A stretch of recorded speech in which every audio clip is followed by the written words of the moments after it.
Բարի երեկո, դուք դիտում եք բաց հարթակ, այսօր իմ հյուրը Եվրոպայի հայերի համագումարի նախագահ Շվեդիայի Սփյուռքի հանձնակատար Կարո Հակոբյանն է, բարև ձեզ։ Բարև ձեզ։ Եվ այսպես պարոն Հակոբյան, կխնդրեմ նախ գնահատել Հայաստան-Շվեդիա հարաբերությունները եւ առհասարակ ինչպես են Շվեդիայում ընդունում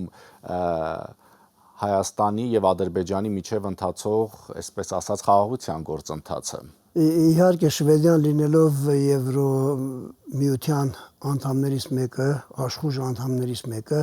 բնականաբար կիսում է Եվրոմիության ընդհանուր մոտեցումները եւ սա շատ կարեւոր է։ Եվ իրենք այս ուղղությամբ բավականին լայն աշխատանքներ են տանում Հայաստանի վերաբերյալ եւ հատկապես այս խաղաղության վերաբերյալ, ինչ որ կա Հայաստանի եւ Ադրբեջանի միջև։ Իսկ առանցին վերցրած ինքը Շվեդիան ուրեմն ունի բավականին լավ կապեր է ստեղծել Հայաստանի հետ, ես հետևում եմ դեսպանատունը բավականին աշխուժ է այս ուղղությամբ, տարբեր ծրագրերի մեջ իրենք ուրեմն ներգրավված են ավելի շատ հասարակության զարգացման, մշակույթի զարգացման, ժողովրդավարության վերաբերյալ այն ինչ որ հարկավոր է, իրենք այս ուղղությամբ բավականին աշխուժություն են ցույց տալիս եւ իհարկե այստեղ համայնքը որոշակիորեն ունեցել է իր ազդեցությունը հատկապես անցյալ տարիներին, թեպետև Շվեդիայի հայկական համայնքը կարելի ասել նոր համայնք է, բայց այս տասնյակ տարիների ընթացքին կարողացել ենք ստեղծել սերտ համագործակցություն պետական եւ հասարակական տարբեր օրգանների հետ։ Պարոն Հակոբյան, տեսեք, ինձ շատ հետաքրքրում է հետեւյալ միտքը, երբ բոլոր մեր հայրենակիցներն, ովքեր ապրում են եվրոպական երկրներում, ասում են, որ հետսհետե ավելի, այսպես ասած, ամրանում են Հայաստան-Եվրոպա հարաբերությունները, բայց դրան զուգահեռ մեր քաղաքացիները ավելի ու ավելի շատ խորն են բախվում այդ վիզայի խնդիրներին։ Ես չգիտեմ Հայաստանում Շվեդիայի դեսպանությունը չի, եթե չեմ սխալվում, իրենք չեն տրամադրում վիզա, չէ՞։ Լեհաստանի դեսպանությունն է։ Գերմանիայի դեսպանությունը, բայց եկեք անկեղծ լինենք, որ շատ դեպքերում մարդիկ ամիսներով սպասում են այդ հերթագրվում են, մինչև հերթը հասնում է այդ վիզայի ստացման գործընթացը, դա մեկ բառով ասած խայտառակություն է շատ դեպքերում։ Այդ հարաբերությունները երբ այդքան խորանում են, ինչու այդ հարցը չի բարձրաձայնվում, չի քննարկվում, որովհետև այսպիսի վերաբերմունքը գուցեև տեղին չի։ Համաձայն եմ ձեզ հետ, ես կարող եմ ասել, որ հատկապես այս վերջի 2-3 տարիների ընթացքին այս հարցը շատ ավելի կոնկրետ է եղել եւ ավելի է դժվարացել խնդիրը։ Մի մասը ես կարծում եմ այնքան որ ես հետևել եմ այս ուղղությամբ տեխնիկական փոփոխությունների հետևանքով ավելի դժվարացել է, այսինքն եթե նախապես ուղղակիորեն, ասենք մեկ որ վիզա էր ստանալ գնում էր դեսպանատուն, այնտեղ ուրեմն իրեն թիվ էին վերցնում եւ անմիջապես որոշվում էր կա։ Հիմա այդ ուղղակի կապը ես չեմ տեսնում, միջանկյալ կապ կա։ Այս միջանկյալ կապը անցամբ ես գոհ չեմ դրանից եւ ամեն ինչը տեղից դժվարացրել է։ Իհարկե կան ուրիշ քաղաքական որոշ ուրեմն մոտեցումներ, որ ոչ միայն Հայաստանի վերաբերյալ է դժվարացել վիզաների խնդիրը, ընդհանրապես որոշ երկրների նկատմամբ շատ ավելի խիստ է եղել եւ մտավախություն կա տարբեր երկրների համար, որ մարդիկ վիզա ստանան եւ գան եւ չվերադառնան։ Այդ իրենց ընդհանուր մտավախություն է, որ գոյություն ունի։ Բայց որքան լսում եմ, տեսնում եմ, որ արդեն այս վիզաների հարցը գնալով ավելի այս խնդիրը արագանում է, որպեսզի վերջնականապես ստանա իր լուծումը եւ հույսով որքան շուտ այնքան լավ։ Դուք ձեր խոսքում ասացիք, որ Շվեդիան ողջունում է Հայաստանի եւ Ադրբեջանի միջև ընթացող այդ պայմանավորվածությունները, խաղաղությանը նպաստող գործընթացը, բայց առհասարակ եվրոպական երկրներում լինելով նաեւ Եվրոպայի հայերի համագումարի նախագահ, սովորաբար ուսումնասիրություններ մոնիթորինգ անում են, որ օրինակ ադրբեջանական հեռուստատեսության պարբերաբար օգտագործվում է արևմտյան Ադրբեջան խոսույթը կամ ասենք վերջերս Բաքվում ցուցահանդես էր կազմակերպվել, ելի ներկայացվում են կարծես թե նկարներ այսպես կոչված արևմտյան Ադրբեջանից։ Գիտեք, Եվրոպական միությունը կամ եվրոպական երկրները ընդհանրապես առաջերտին հետաքրքրված են ուղղակիորեն այն հարցերով, որոնք հետաքրքրում է իրենց։ Այսպիսի խնդիրներ իրենց համար միջանկյալ հարցեր են եւ այդ միջանկյալ հարցերին իհարկե անդրադարձ կա, ասենք գուցե քաղաքական առումով հստակորեն չասվի քաղաքական առումով, բայց հասարակության մեջ կան հասարակական տարբեր շրջանակներ, որոնք այս հարցը նկատի են առնում, բայց ես կարող եմ շեշտել, որ այստեղ իրականության մեջ հայկական համայնքի դերն է, որ հսկայական դեր պիտի ունենա, այսինքն մենք ենք մեր կառույցներով, մեր կարողություններով, որ կարող ենք միջամտել եւ սա ձեր ասած այս հարցը հերանեկարային պիտի նայել, այսինքն սա ժամանակավոր հարց չի, միայն հենց չի սահմանափակվում դրանով, որ Ադրբեջանը ինչ է ասում եւ այլն, այսինքն ավելի լայն մասշտաբով պետք է նայել սրան եւ դրա համար պետք է մշակվի ռազմավարություն, շատ կոնկրետ ռազմավարություն կարիք կա, որ հայկական բոլոր դրսևորումներուն ինչպես մենք կարող ենք որպես Հայաստանի Հանրապետության պետություն եւ որպես սփյուռք, որը հետաքրքրված է իր հայրենիքով եւ ապակայով ինչպես կարող է այս նման հարցերին դիմակայել։ Դե ես նկատի չունեմ, որ այս ռոպեական էս ամեն ինչը, ես նկատի ունեմ նաև այն, որ ինչ է արվում այդ ուղղությամբ, որովհետև եթե խոսում ենք խաղաղությունից, ապա նման բառապաշարը, նման խոսույթը առհասարակ ընդունելի չէ, եւ եթե նույն Եվրոպայից հորդորում են, այսպես ասած, առաջ տանել այդ գործընթացը, ապա պետք է հետևեն նաև այդ ամենին։ Իրականության մեջ նման աշխատանքները կատարվում են մեծ մասամբ հայկական հասարակական կազմակերպությունների մոտ իրենց կարողությունների սահմաններում, իրենց քաղաքում, իրենց շրջանակներում եւ այլն, իսկ ավելի լայն մասշտաբով քաղաքական առումով բնականաբար ավելի մեծ կազմակերպությունները նման աշխատանք պիտի տանեն, ասենք մենք Եվրոպայի հայերի համակումարը այս 20 տարիների ընթացքին, 20-25 տարիների ընթացքին իր գոյության ժամանակաշրջանում իր կարողությունների սահմաններում ավելի շատ աշխատել է այս ուղղությամբ եւ բավականին հաջողություններ ունենում ենք, աշխատանքները վերիվայրումներ ունեն, Սփյուռքի մեջ միապաղաղ կերպով չի։ Այ հետաքրքիր է, Սփյուռքի մեջ շատ հաճախ ասում են, որ այսպես ասած տարաձայնություններ կան Սփյուռքում, նաև քաղաքական հարցերի առնչությամբ։ Այ հիմա որպես հայերի համագումարի նախագահ Եվրոպայի, ինչ վիճակ է իրականում հայկական Սփյուռքում։ Հայկական Սփյուռքը հիմա իրականության մեջ մի անձև քաոսի է նմանում։ Եթե ուզենաք շատ հստակ։ Անձև քաոս։ Այո։ Գիտեք, մարդիկ աշխատում են անհատական կերպով, ինչ կարողություններ որ ունի անհատը անում է։ Միավորված չեն։ Միավոր, հենց սա է խնդիրը։ Մենք ամեն ինչ ունենք այնտեղ։ Բժիշկից բռնած, տնտեսականից բռնած, գիտնականներից բռնած, բոլոր բնակավարների մեջ մենք որևէ մի պակաս չունենք։ Հսկայական ներուժ կա եւ պոտենցիալ, բայց մի բանը որ չունենք, հավաքականություն։ Քաղաքական հայացքներն են պատճառը։ Մեծ մասը քաղաքական հայացքներն են, ասենք ոչ միայն հենց Հայաստանի վերաբերյալ, ընդհանուր առմամբ մոտեցումների խնդիր կա այնտեղ։ Այն ինչ որ Սփյուռքը տառապում է, ես կարծում եմ տասնյակ տարիներ տառապել է, չի կարողացել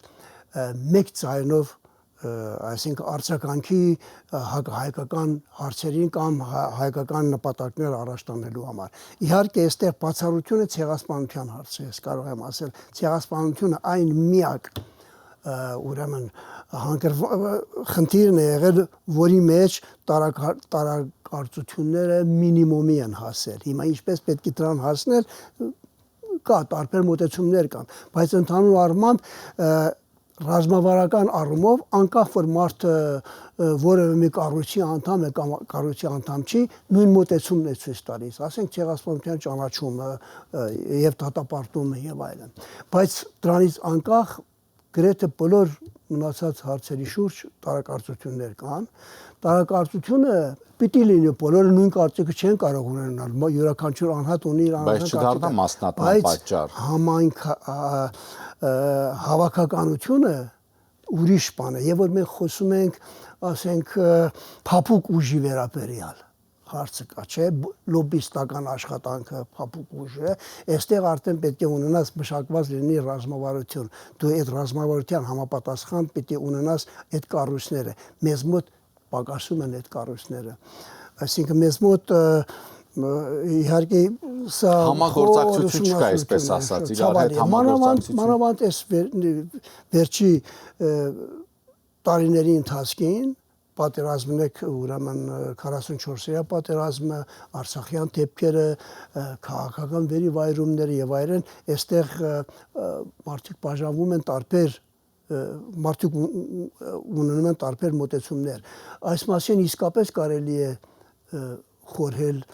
եւ մտածել եւ ես կարծում եմ հենց այս գացող ընտրություններն էլ դրա արդյունքն են կարելի ասել։ Սփյուռքի մեջ այսպես ասեմ, շուրջ 5% բնակչություն կա,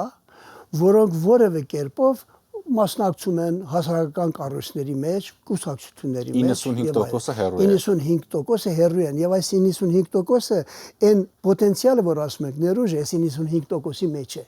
որ մենք չենք կարողանում օգտվել։ Եվ հեռացման պատճառները որոնք են, այդ քաղաքական պատճառներն են։ Այս 95%-ի մեջ այն տարածայինությունը, որ դուք ասում եք մինիմում է։ Տարածայինությունը այս պատճառը որն է, որ հետաքրքրված չեն մասնակցում ձեր միջոցառումներին, քննարկումներին։ Տեսեք, շատ հետաքրքրական հարց եք տալիս դուք։ Այսինքն իրենք իրենց համարում են տվյալ երկրի քաղաքացի եւ չեն հետաքրքրվում Հայաստանի հետ հարաբերություններով։ Անհատին պետք է հասարակական կառույցները հնարավորություն տան առիթ ստեղծեն, որպեսզի կարողանա իր ներդրումը ունենա։ Այդ անհատի անտարբերությունը Սփյուռքի մեջ գալիս է հասարակական կառույցների միասնական աշխատանքի պակասից։ Եվ ես կարող եմ այստեղ շատ ուղղակիորեն ասել, դրա հիմնական պատճառը կուսակցություններն են, հատկապես ավանդական կուսակցությունների դերը, իրենց բացասական դերը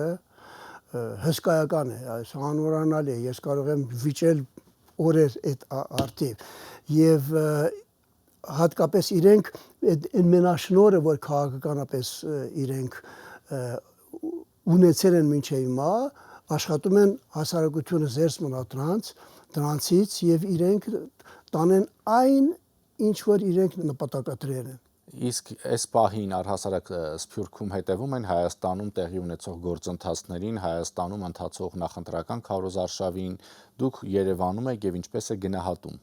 այդ գործընթացը։ Դժվար դուք այս րոպեին Սփյուռքում գտնեք մարդ, որը ապրում է, ասենք, համայնքի մեջ եւ հետաքրքրված չլինի, հետաքրքրություն չունենա։ Այդ չկա այդ հետաքրքրությունը գոյություն ունի։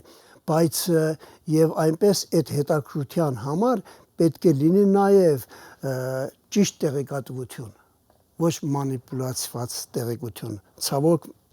մենք նման մի իրավիճակի մեջ ենք, որ տեղեկությունները հսկայական կեղծ տեղեկություններ են տարածվում եւ դա ազդում է մարդկանց մոտեցման վրա եւ մարդը չգիտի ինչին հավատա, ինչին չհավատա եւ դա հենց այսպես օթից չէ ստեղծված, կոնկրետ ծրագրված կերպով երկար ժամանակ է առաջ է տարվում։ Ես օրինակ կարող եմ ասել, անցյալ տարվանից ինքս անձամբ ինձ օրինակի համար կապեր են Facebook-ով կամ տարբեր բաներով, որ հա դուք հետաքրքրված եք այսինչ անհատի հետ եւ այդ անհատը գալիս էր ուրիշ երկրից, որ կապ չունի Շվեդի հետ, ընդհանրապես նույնիսկ Շվեդը պետականորեն կապ չունի դրանց հետ, բայց այն ժամանակվանից արդեն այս ուղղությամբ աշխատանքներ տարբեր են, բացասական առումով կարող եմ ասել։ Որպեսզի Սփյուռքը մասնատվի։ Որպեսզի Սփյուռքը, այո, մասնատվի եւ իրենք այդտեղ կարողանան մարդկանց կողմնորոշել դեպի այն, ինչ որ իրենց նպատակն է։ Ես կարծում եմ, այս ընտրությունների ընթացքում այն ինչ որ տարբերվում է նախկին ընտրություններից, ուղղակիորեն այստեղ կա երկու մոտեցում։ Հիմա տարբեր անուններ կարելի է տալ դրանց, բայց պարզապես կարող ենք ասենք մի ուղղություն կա, որը հենց ասենք ավանդաբար իր հայացքը ուղղում է դեպի հյուսիս, փրկությունը գտնում է այնտեղից եւ այս մոտեցումը պատմական մոտեցում է, այսինքն մենք հայությունը ոչ միայն Սփյուռքում, նույնիսկ Հայաստանում, այսինքն պատմականորեն գուցե հարյուրավոր տարիների պատմություն լինի, ունեցել ենք համայնքային մտածելակերպ, միշտ փրկությունը գտել ենք ուրիշ տեղ եւ մենք պատասխանատվություն չենք վերցրել այդ պետությունների նկատմամբ քաղաքական պատասխանատվություն, նույնիսկ մեր պատասխանատվությունը դրել ենք իրենց ուսերին եւ մենք մեզ մոտ մեր համայնքային կյանքն ենք վարել։ Սփյուռքի մեջ գուցե ընդունելի է դա, ասենք պահելու մշակույթը, ինքնությունը եւ այլն, բայց եւ որ գալիս ենք, ասենք այն երկրամասերում, որը հայությունն է ապրում, իր հազարամյա հայրենիքն է եղել, ինչպես Հայաստանն է, ինչպես անցյալում, եթե խոսում ենք օսմանական կաշառության տակ եւ այլն, նույն մտածելակերպն է եղել։ Այսինքն ես օրինակ բերեմ, Արցախի մեջ ամենից տիպիկ համայնքային մտածելակերպն է եղել։ Այսինքն մարդիկ մտածել են այն քաղաքական պատասխանատվությունը, որ իրենց վրա է, իրենցից գցել են ուրիշի վրա, ասենք Ռուսաստանի վրա կամ Հայաստանի վրա։ Ռոբերտ Քոչարյանը հստակորեն, երբ որ եղավ Հայաստանի նախագահ, ասեց Արցախի քաղաքական վերնախավը այդ իրենց քաղաքական պատասխանատվությունից զրկեց եւ բանակցություններին այլևս մասնակից չեղան։ Սա տիպիկ նմուշ է համայնքային մտածելակերպի։ Նրանք էլ աստծուց էին ուզում, ոչ թե իրենք դեմ էին դրան։ Դե ուրեմն պատասխանատվությունը գցենք Հայաստանի եւ Ռուսաստանի վրա։ Հայաստանում հիմա նույն մոտեցումը կա։ Մենք քաղաքական պատասխանատվություն կարիք չունենանք, մեր փոխարեն ուրիշները կմտածեն։ Եվ այստեղ է որ պետականության գիտակցությունը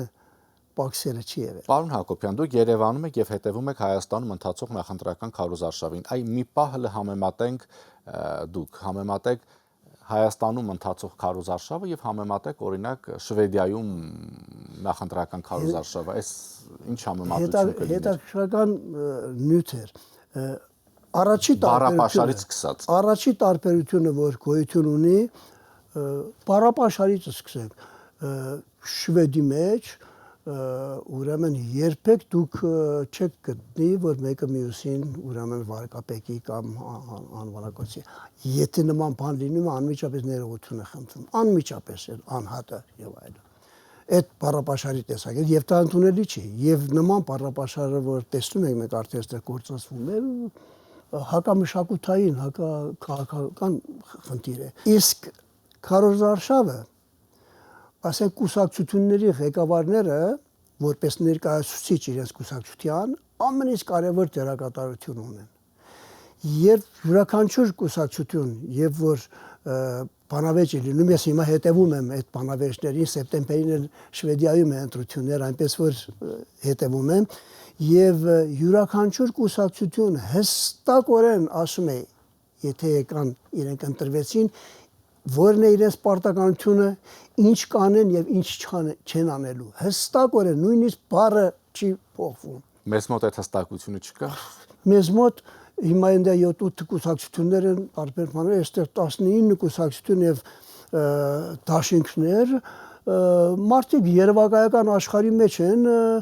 գիտեք ինչ եմ ասում, ես սրանց տալիս եմ այն իրենց ծրագիրը, որ իրենք ներկայացնում են, ես կարող եմ նմանեցնել դպրոցական աշակերտի շարադրության։ Աշակերտը շարադրություն կրի, դու եղար իշխանություն ինչ կաներ, մարդը գեղեցիկ բառերով գրում է, ամեն ինչ որ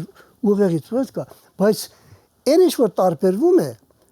Շվեդի հետ մեկը, այն ինչ որ ասվում է եւ խոստանում է պիտի կատարվի եւ միջոցն է ասում։ Այս միջոցը շատ կարեւոր է։ Հարցնում են, ինչպես եք դուք հասնելու ձեր այս նպատակին։ Եվ եթե պատասխան չկարողացավ տալ, այս չի դրվի, սա։ Բայց մեզ մոտ ինչպեսը չկա։ Ինչ կանենք կա, բայց ինչպեսը չկա։ Ցավալի է։ Չեմ ասում բոլորի մոտ, բայց մեծ մասամբ։ Եւ այստեղ մի հետաքրքրական բան էլ կա, այս 19 ես ուզում եի անդրադառնալ նաև այն այստեղ մարդկանց, որոնք անտարբեր են մոտավորապես։ Ասեք եւ ավարտենք։ Եվ ասում են մենք դեմ ենք բոլորին։ Հա։ Եթե դեմ է մեկը բոլորին, կարող է գնա եւ սպիտակ ցայն տա, ասի ես բոլորին դեմ եմ։ Բայց այստեղ հիմա մի քիչ հումորով, մի քիչ հումորով եւ մի քիչ զավեշտական է թվում, որ այսօր կա մի կուսակցություն, որ անուն դրել ես բոլորին դեմ եմ։ Հիմա այսպես ասեմ, բոլորին դեմ եմ, այսինքն դու էլ այդ բոլորից մեկն ես։ Հա, մեկը չկա որ ասի լավ, եթե դու բոլորին դեմ ես, դու էլ այդ բոլորի մեջ ես, տրամաբանական է, չէ՞։ Ուրեմն քեզ քեզ էլ դեմ են։ Այսինքն սա զավեշտական ժանրից է։ Շնորհակալություն պարոն Հակոբյան, հույս ունենք, որ մի օր Շվեդիայում կլինենք ձեր հրավերով եւ հենց այնտեղ կհետևենք նախընտրական քարոզարշավին։ Եշեստեմ իմ հյուրը Եվրոպայի հայերի համագումարի նախագահ Շվեդիայի Սփյուռքի հանձնակատար Կարո Հակոբյանն էր։ Շնորհակալություն ուշադրության համար, հաջողություն։